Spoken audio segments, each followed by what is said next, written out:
अस्सलामुअलैकुम रहमतुल्लाहि वबरकातुहू। दोस्तों, और बिजली के बिल बहुत ज़्यादा आ रहे हैं।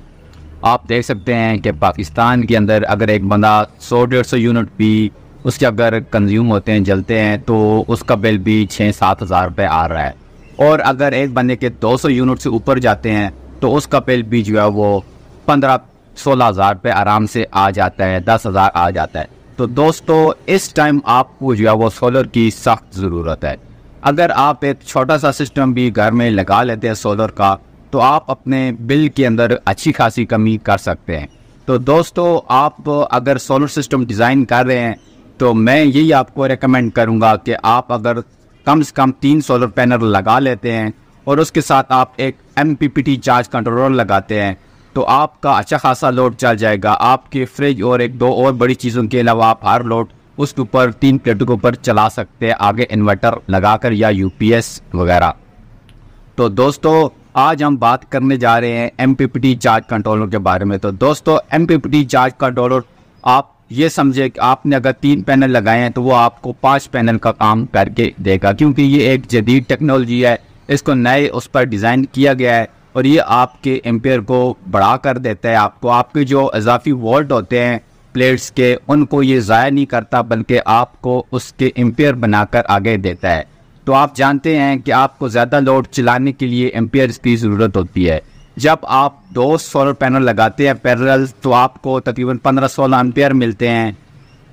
तो आगे आप उसके साथ अगर PWM लगाते हैं तो आपको उतनी एम्पेयर मिलते हैं जितने पीछे से पैनल से आ रहे होते हैं। लेकिन MPPT चार्ज कंट्रोलर के साथ ऐसा नहीं होता। ये एक जदीद टेक्नोलॉजी है। इसमें अगर आप 3 सोलर पैनल लगाते हैं तो आपको ये अच्छे खासे जो है वो 30 से 35 एम्पेयर देता है। तो दोस्तों, MPPT चार्ज कंट्रोलर जो मुख्तलिफ कंपनियों के आ रहे हैं, अभी जो है वो सेको का आ रहा है, फैसल MPPT चार्ज कंट्रोलर आ रहा है, पाकटेक का आ रहा है, सिमटेक का आ रहा है, इसके अलावा MPPT पावर वालों का आ रहा है। तो काफ़ी कंपनियां जो है वो इन्वॉल्व हो गई हैं और वो डिज़ाइन कर रही हैं MPPT चार्ज कंट्रोलर की। तो दोस्तों, मैं आपको इस टाइम यही रेकमेंड करूँगा कि अगर आप थोड़ा सा जो है वो ख़र्चा कर लें, 60-70 हज़ार में आपका ये सारा बजट हो जाएगा और आप अच्छा खासा घर का लोड चला सकते हैं। पंखे, आप इसकी अगर DC का वाटर पंप ले लें, DC की आयरन ले लें, तो ये सारी चीज़ें बहुत आसानी से आपकी चल जाती है। सिर्फ और सिर्फ जो है वो आपको ये चंद चीज़ें चाहिए होंगी, जो अगर बना कर ले इस टाइम अपोर्ट तो उसकी आगे जो है वो जान छूट जाएगी इन दिनों से। तो दोस्तों, आपने जो है वो अगर एक सोलर सिस्टम डिज़ाइन करना है तो एक दफ़ा उसको डिज़ाइन करें। ये मैं मिडिल तबके की बात कर रहा हूँ। जो बड़े लोग होते हैं तो वो तो इन्वर्टर लगाते हैं या उनके तो पैनल्स बहुत बड़े होते हैं। तो ये एक मिडिल तबके के लिए जो है ये वीडियो है, अगर वो देखा है तो उसको अच्छा खासा फ़ायदा होगा। तो दोस्तों, अगर आप MPPT चार्ज कंट्रोलर लगाते हैं तो उसके कनेक्शन कैसे होते हैं और कितनी उसकी प्राइस है और वो काम कैसे करता है, और उसके साथ क्या PWM लगाना चाहिए, नहीं लगाना चाहिए, और उसके साथ क्या ये बैटरी को आपको ख़राब करता है, तो ये सारी चीज़ें जो है हम इस वीडियो के अंदर डिस्कस करते हैं। तो चलें वीडियो को शुरू करते हैं। और वीडियो को शुरू करने से पहले आपसे एक छोटी सी रिक्वेस्ट है, अगर आप इस चैनल के ऊपर नए हैं तो आपने इसको सब्सक्राइब करना है और वीडियो अच्छी लगी तो आपने इसको लाजमी या वो लाइक और शेयर करना है। तो दोस्तों, MPPT चार्ज कंट्रोलर आप अगर किसी कंपनी का भी लगाते हैं तो MPPT चार्ज कंट्रोलर के अंदर या वो जो एक सोलर पैनल के कनेक्शन होते हैं और एक जो है वो बैटरी के कनेक्शन होते हैं। तो आपने वायरिंग कैसी करनी है और आपने इसके साथ कितने पैनल लगाने, तो सबसे पहले तो आपने इसके साथ जो है वो 3 पैनल लगाने। इससे ऊपर आप जितने भी लगा सकते हैं लगाएं। ये आपको जो है वो 1200 वाट आप इसको छोटे पैनल कनेक्ट कर सकते हैं, और बड़े पैनल जो 24 वोल्ट पर आपने करने हैं तो आप इसको जो है वो 2000 वाट तक आप इसके साथ बड़े पैनल 24 वोल्ट सिस्टम के साथ आप कनेक्ट कर सकते हैं। दोस्तों, आपने 150 वाट की 4 पैनल लगाने हैं तो आपने क्या काम करना है कि 2-2 की आपने सीरीज बनानी है। फिर आपने जो है वो उनको आपस में पैरेलल कर लेना है और MPPT चार्ज कंट्रोलर के साथ कनेक्शन करना है। अगर आप इसके साथ जो है वो 3 पैनल लगाते हैं तो 3 पैनल को आपने जो है वो सीरीज में करके आपने MPPT के साथ लगाने हैं। तो ये तो आप छोटे पैनल की बात हुई। बड़े जो पैनल है आपने जो है वो भी आपने, अगर आप 2 लगा रहे हैं 550 वाट वाले, तो आपने उनको जो है वो सीरीज में करके नहीं लगाना, बल्कि आप उनको सिंगल भी लगा सकते हैं, क्योंकि आपने जो है वो 100 वोल्ट से 80 वोल्ट से आप इसको ज़्यादा नहीं दे सकते। इसके ऊपर मेंशन होता है कि आप 100, 110, 100 वोल्ट तक आप दे सकते हैं, लेकिन आप कोशिश करें कि आप इसको 80-90 वोल्ट ही दें। अगर 80-90 वोल्ट के अंदर आपके पैनल दोनों सीरीज में कनेक्ट होकर वोल्ट दे रहे हैं तो फिर तो ठीक है। अगर इससे अबव हो रहे हैं तो आपने इसको इतना ज़्यादा नहीं देना। तो आपने जो आप बड़े का पैनल भी के साथ 2 कनेक्ट कर सकते हैं, 4 कनेक्ट कर सकते हैं, 6 कनेक्ट कर सकते हैं, लेकिन आपने उनको फिर पैरेलल में कनेक्ट करना है, सीरीज में नहीं कनेक्ट करना। अगर आप सीरीज में कनेक्ट करेंगे तो आपका कंट्रोलर ख़राब भी हो सकता है।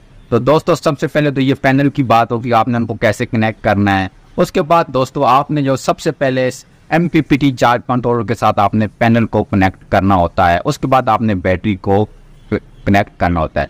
उसके बाद आप देख लें कि आपकी बैटरी कौन सी है, ट्यूबुलर है, नॉर्मल एसिड की बैटरी है या लिथियम की बैटरी है या और किसी टाइप की बैटरी है। तो आपने उसकी जो स्पेसिफिकेशन होती है charging cut off charging voltage, आपने वो भी देखना है। उसके मुताबिक आपने पैनल कनेक्ट करके आपने इसके अंदर एक स्ट्यू होता है एडजस्टमेंट का वोल्ट का, आपने वो सेट कर लेना है। अगर आपकी बैटरी 14.7 पर जब वो कट ऑफ होती है तो आपने उस पर सेट कर लेना है।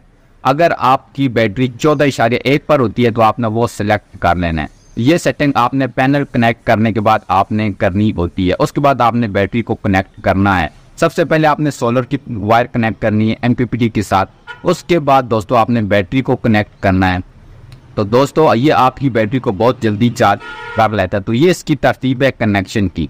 अब ये दोस्तों काम कैसे करता है और बैटरी कैसे चार्ज करता है, तो दोस्तों ये सुबह सवेरे वर्क करना शुरू कर देता है, क्योंकि ये वोल्ट को एम्पियर में कन्वर्ट करता है और आके देता है। अमूमन PWM जो है वो दिन को तकरीबन 8, 9, 10 बजे सुबह के काम वर्क शुरू करता है। ये सुबह सवेरे शुरू कर देता है और लेट नाइट शाम तक ये काम करता है। अगर आप शाम पड़ दी और रोशनी हल्की की आ रही है और वोल्ट आ रहे हैं तो ये आपको 2-4 एम्पियर भी बनाकर देगा। लेकिन PWM जो है वो इस तरह नहीं करता। तो MPPT चार्ज कंट्रोल का ये सिस्टम बहुत बेहतरीन है। तो दोस्तों आपने MPPT चार्ज कंट्रोल लगाना है, किसी भी कंपनी अच्छी कंपनी का आप लगा लें 3 पैनल के साथ। और इसके साथ अगर आप 100 एम्पियर की बैटरी लगा लें तो आपके घर का अच्छा खासा लोड चल जाएगा। आप अगर DC की जो है वो बाकी चीज़ें रख लेते हैं, आयरन रख लेते हैं, वाटर पंप रख लेते हैं, पंखे रख लेते हैं, तो आपकी अच्छी खासी बिल में कमी आ सकती है। तो इस टाइम सोलर की सख्त ज़रूरत है। पाकिस्तान के अंदर बहुत ज़्यादा बिजली के बिल आ रहे हैं और हर बंदे के अफोर्ड से पा रहे हैं। तो सोलर सिस्टम छोटा सा आप लगा लें, ऐसा ना हो कि अगले साल इससे भी डबल ट्रिपल कीमतें हो जाएं और आपके लिए मुश्किल हो जाए। तो दोस्तों अगर आज की वीडियो अच्छी लगी तो आपने इसको लाजमी लाइक करना है। ओके, इंशाल्लाह फिर मिलेंगे किसी और वीडियो के साथ। अल्लाह हाफिज़।